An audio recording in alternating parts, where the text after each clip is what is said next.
now. Without further ado, Jaylen Fisher, born September 6, 1997. The basketball journey involves more than just talent at certain points to have the ultimate success and carry that on to the highest professional levels. Politics, circumstance, timing, comparisons, decisions, and opportunity all have to fire as expected to match the God-given talent, none of which is possible if the player isn't available to hold up his end. Today's featured knows a thing or two about not being available to hold up the talent he had. Not because of lack of opportunity or bad decisions, misjudged timing, politics, or any of that, but because his body simply couldn't hold up long enough for him to achieve what his talent suggested he could. Jaylen Fisher's basketball game was different. The way he moved, his timing and creativity is evident the instant you see him make a pass or drive to the rim. You could tell on the court there was nothing like him. Not saying he was the best, but at least a different pace from everything else. The different players are the ones that have the greatest chance to be special.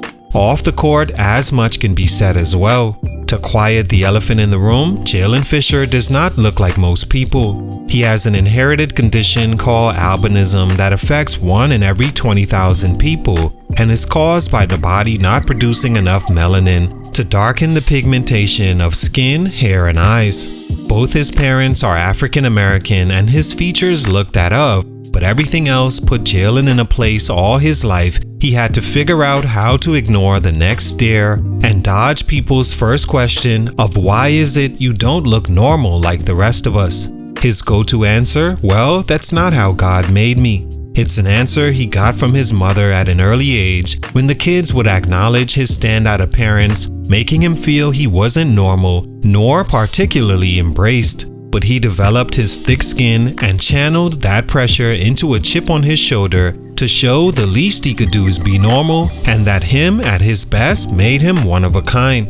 In high school, as a basketball player, not being quote normal gave him a great opportunity to instantly stand out and have people wanting to talk about what their eyes tell them to.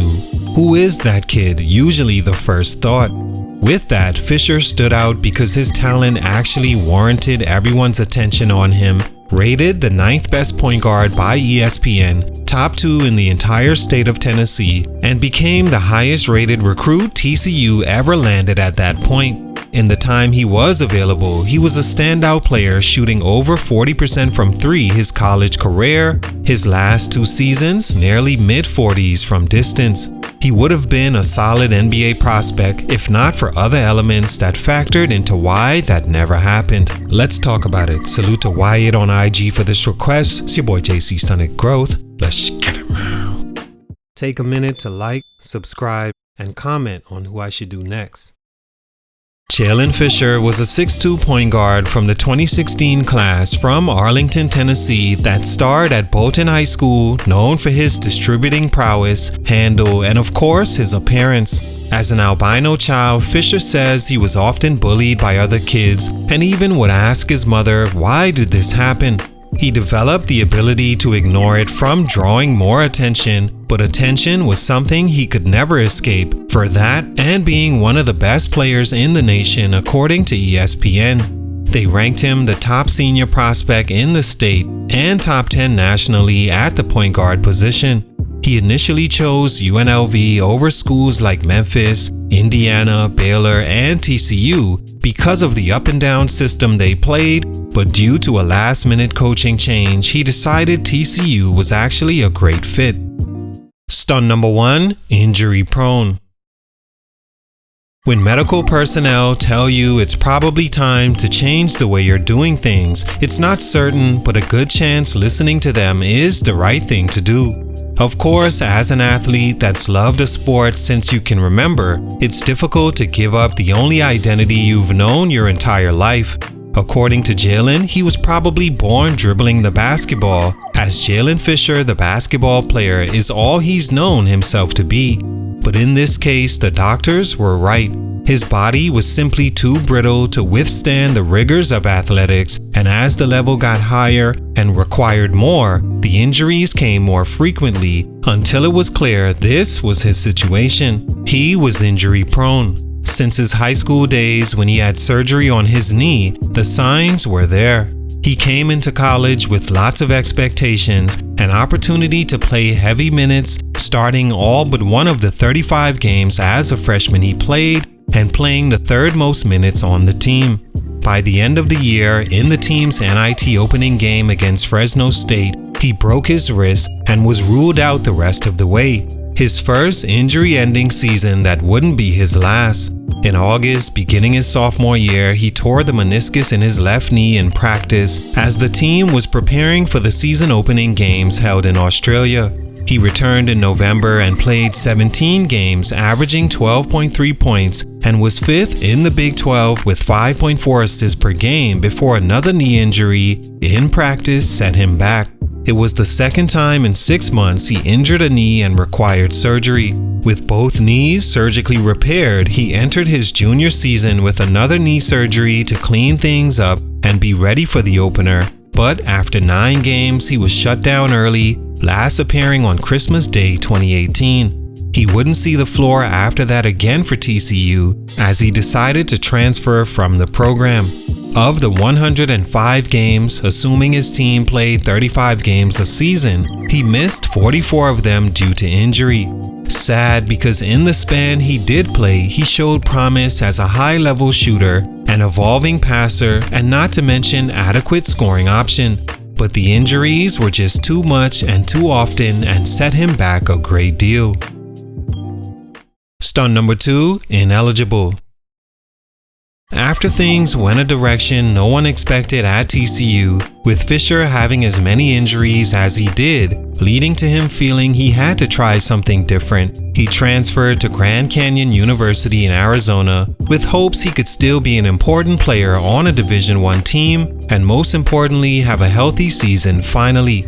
But those hopes dissipated when he was ruled academically ineligible and didn't secure a waiver to play immediately after his transfer due to being injured. He was scheduled to be ready in the beginning of the second semester, but again failed to meet the academic standard and was ruled ineligible once again. So his final year in college, a year seen as likely his final year, maybe even playing the sport at all, he sat on the sideline and watched its entirety without ever logging a minute for the school. It was surely an opportunity blown where Fisher still had a chance to show he could be a solid prospect somewhere, even though the NBA may have been a long shot at that point. There were already many questions about the health of both his knees, wrists, and entire body as he aged into a risky investment looking from a business aspect. But now with him having to be removed from participation because of not taking care of what he needed to in the classroom, it gave him another layer on top of the injuries as to why he just wasn't worth the risk. Stunt number 3, more bad luck. It's one thing for your amateur career to be faced with impossible speed bumps that cost you your chance to really develop the necessary skills to be successful at the next levels, but another for that to follow you into your professional career, beginning with a pro opportunity in Bulgaria, where he was playing well, averaging 17 points, 4 rebounds, 2.3 steals, and 2 assists before the pandemic forced that all to be shut down in 2020 after just 4 games. He came back home and was selected in the 3rd round of the 2021 NBA G League draft by the Long Island Nets, but later waived during training camp. The Fort Wayne Mad Ants picked him up out the available player pool, and he played 1 game for them 1 minute before that situation too soured and they too waived him. It's unclear if they decided his injuries had set his development back too much for that level, or he just didn't fit the team, or having another better option, but whatever it was, Fisher was on the outs again. All in all, Jaylen Fisher's story is one of perseverance through all the tests you could have as an athlete and even person. Imagine having to deal with all the scrutiny and all the stares and people pointing at you your whole life because you were different. Then on top of that, you acquire too many injuries to continue playing at a high level. Then in the end, when it's over, you're back to being a person without the shield of being an elite athlete. It's a lot to go through and has to be respected, and it is. But on the court, for these reasons, his growth was stunted. Salute, much respect. It's your boy JC Stunted Growth, and I'm out.